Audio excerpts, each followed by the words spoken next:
আসসালামু আলাইকুম, আশা করি সবাই ভালো আছেন। অনেক দিন পরে আজকে আবারও মাছ ধরার ভিডিও নিয়ে আপনাদের সামনে এসে গেছি। আজকে ক্ষেত থেকে বা পুকুর থেকে মাছ ধরতাম না, আজকে মাছ ধরা মান্দা থেকে। তো এর আগে আমার ব্লগে আমি আপনাদেরকে দেখাইছিলাম যে মান্দা কারে বলে, মান্দা কি আসলে।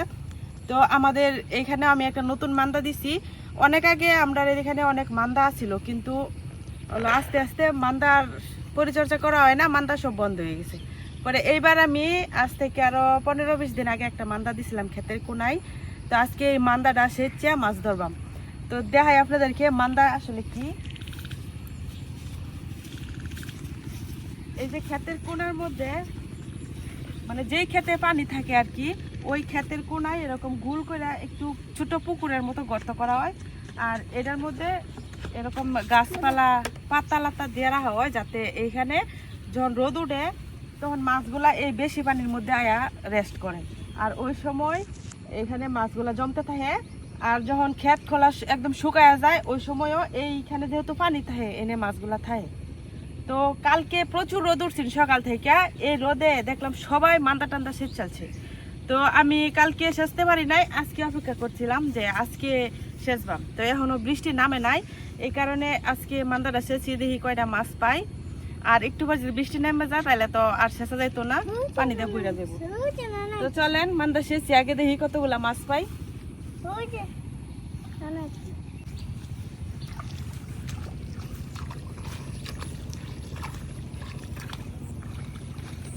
এই মান্দার একটা কোনা খোলা রাখা হয়, এই কোনাটা এখন বন্ধ করে তারপর হলো ভিতরের পানিটা বাইরে বার করা হইব।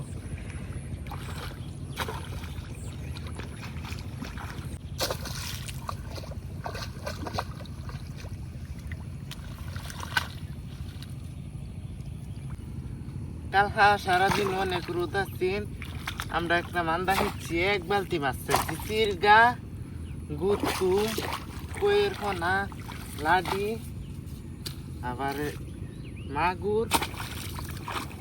মাগুর অত বড় হয়েছে না, কিন্তু বাচ্চা বাচ্চা হয়। মান্দা আজকে হিসলে কাল আবার রোদ উঠলে কাল হিসলে মাছ পাওয়া যাবে। কয়েকদিন পরে পরে মান্দা হিসলে মাছ পাওয়া যাবে। মান্দা প্রতিদিন হিসলে প্রতিদিনই মাছ পাওয়া যাবে, কিন্তু আমরা তো প্রতিদিন হিসি।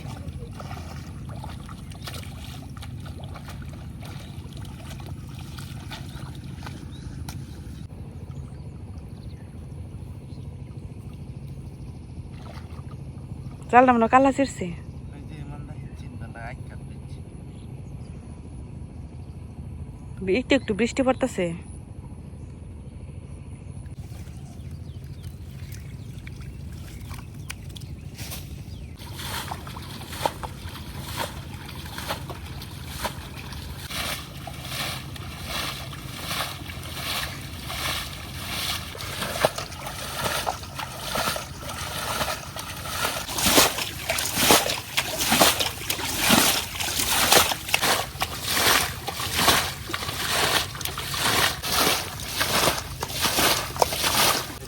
আল্লাহ তুই আমি দড়ি কত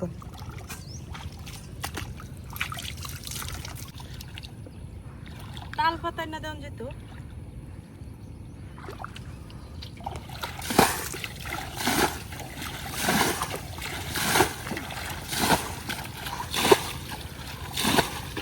এটা হিসাছে হিসান যা।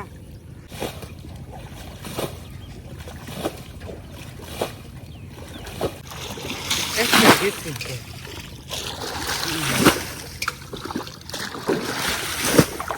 ওই যে মাছ, ওই মাছের দৌড়াদৌড়ি লাগতেছে।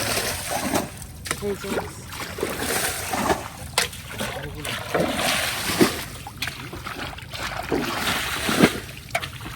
ওই যে একটা কই মাছ জালের মধ্যে উঠতে পড়ছে। এই যে একটা কই, ওই যে দাঁড় কিনা মাছ। জালি চিরা তোর আগে হেন দিতে আমার, আমি জালটা সেলাই লইতাম, জালটা সেলাই লইতাম।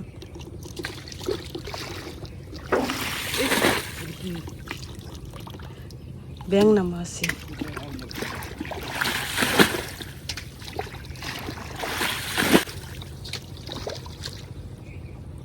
কি মাছ?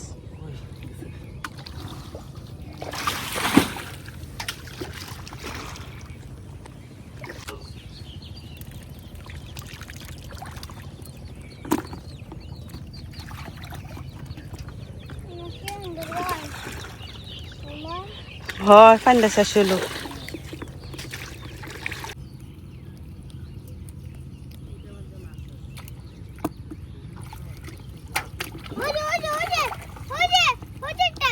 আচ্ছা পানিটা শেষ করলো।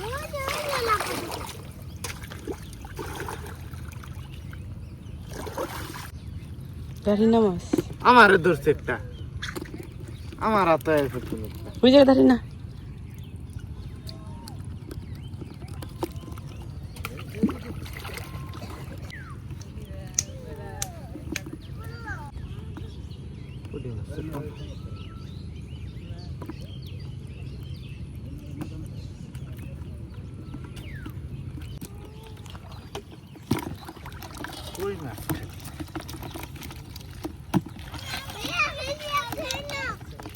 ওই যে ফিসে তার এই বালাই বড় আছে মাগুরটা আছে। নামো, আমি তো নাম তারতাছি না, ক্যামেরা ধরা লোক নাই। ওই যে হ্যাঁ সিপা সাপাটি দে ডংলান দে। গরম নাকি হাত দে।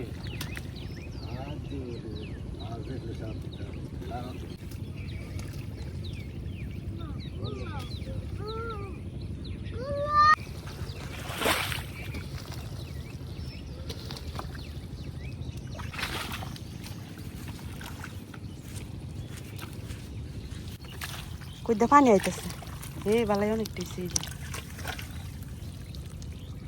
ওই যে পানিটা লড়তাছে পানিটা। ওই যে আব্বার ফিসে, আব্বার ঠ্যাঙ্গের ফিসে হে ঠ্যাঙ্গের গুড়াটা রেনো আটু হইবা এনো লড়ছে।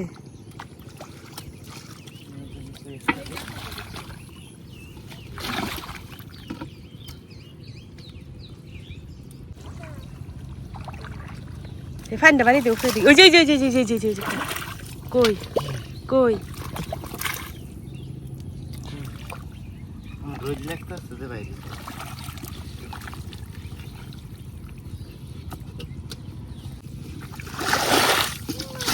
এই যে দুইটা, এই যে একটা, ওই যে বাইসা যাইতেছে। ওই যে আরেকটা তার পিছে যাইতেছে। ওই যে বাইসা রয়েছে পানির মধ্যে দশ না রে। ওই যে সামনে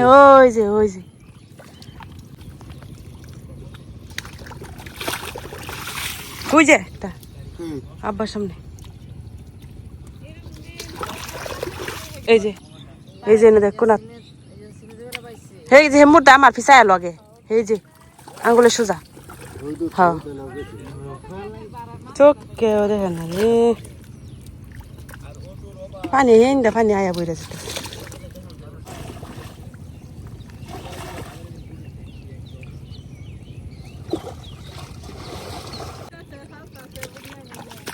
গৌতম মাছ নাকি শিং মাছ? হ গুতুম না গৌতম ওটা। ও গৌতম মাছ বিরাট বড়।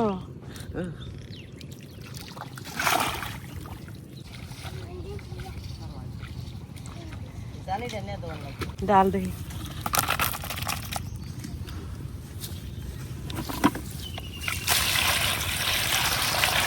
একটা লাডি খালি বড়। মাগুর আছে একটা, দুইটা।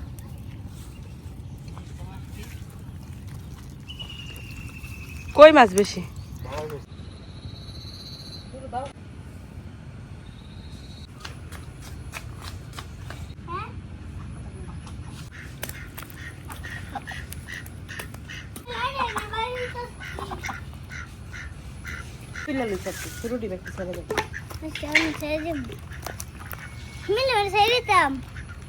ছোট ছোট যে রাগা লাদি মাছের পোনা আছে এদি সব পুকুরে ছাইড়া দিয়ে আমার এই বড় কয়েকটা আছে আর এই মাগুর দি এদি রান্না করা।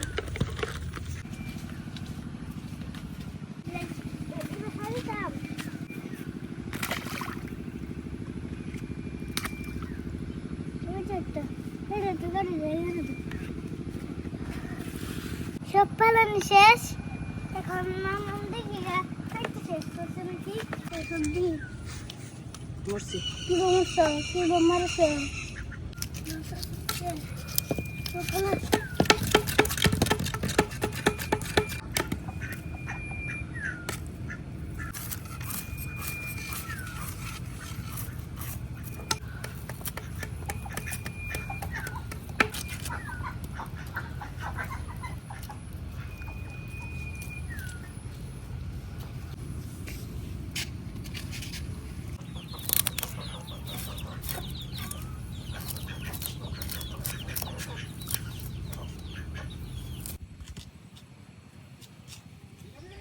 মাছ কাইটা ভালো করে ধুইয়া নিয়ে একদম রেডি করে এসে গেছি। আজকে এই মাছগুলো রান্না করা হইতেছে শুধু কাঁঠালের বীজ দিয়া। কাঁঠালের বীজগুলাও আমি কাইটা হালকা পরিষ্কার করে নিয়ে আইছি। যখন থেকে জানতে পারছি যে কাঁঠালের বীজের উপরের লাল চামড়াটা এটা অনেক উপকারী খাওয়ার জন্য, শরীরের জন্য, এরপর থেকে কিন্তু ফালাই না। তারপরেও আজকে একটু ঘষা দিছিলাম। আজকে তরকারিতে শুধুমাত্র কাঁঠালের বীজই ব্যবহার করাম, কারণ এই কাঁঠালের বীজগুলো দেখেন কত বড় বড়, কি সুন্দর। তো এটার সাথে আর অন্য কিছু দিতে মন চাইতেছে না, তখন কাঁঠালের বীজগুলো কাটতে নিই। এরকম একটু বড় করে আমি কাটতেছি।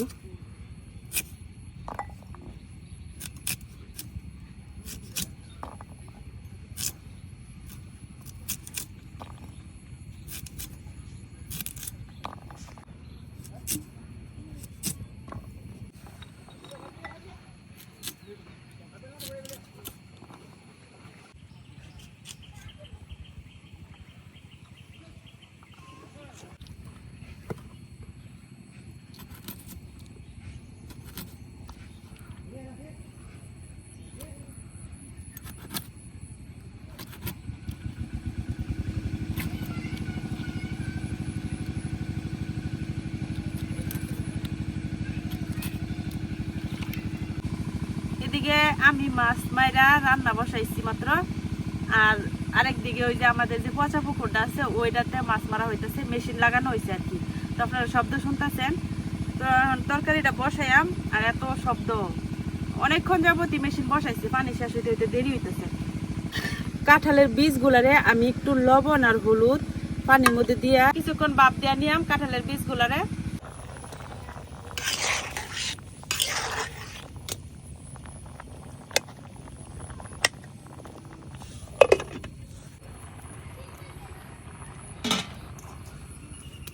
কাঁঠালের বীজগুলা এই যে আমি ভাপ দিয়ে নিচ্ছি, আর এখন কিন্তু অর্ধেক সেদ্ধ হয়ে গেছে।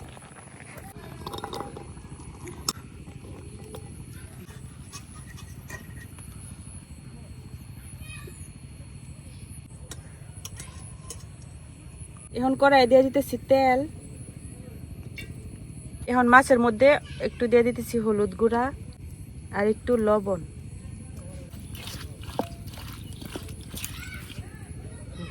এখন মাছগুলারে একটু ভাজে নিয়ে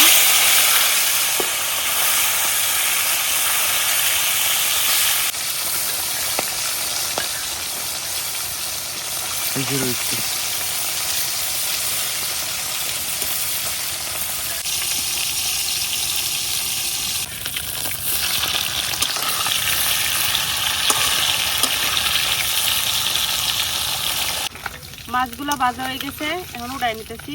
যেহেতু ছোট ছোট মাছ এত বেশি বাঁচতাম না, আবার হালকা একটু ভাজা দিয়ে দিচ্ছি, নাহলে কই মাছের পোনা এগুলা ভালো লাগতো না ভাজা ছাড়া।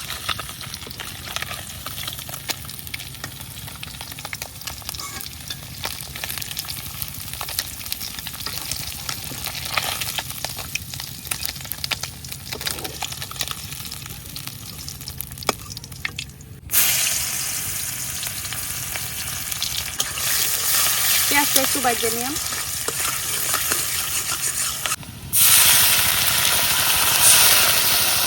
লবণ, ধনিয়ার গুঁড়া, জিরার গুঁড়া, হলুদ গুঁড়া, শুকনো মরিচের গুঁড়া,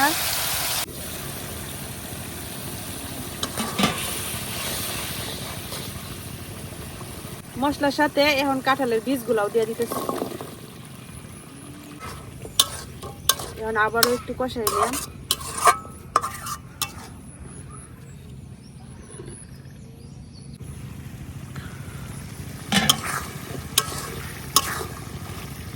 কাঁঠালের বীজের সাথে মশলাটা কিন্তু খুব সুন্দর করে কষানো হয়ে গেছে।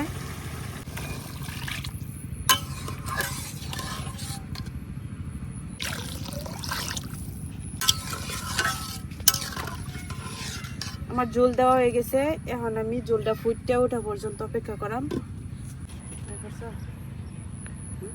ভালো লাগতেছে না কিছু। খারাপ লাগতেছে তো শুয়ে থাও, আয় করছে জন্য ময়লা ফেলাইতেছে ফেলে।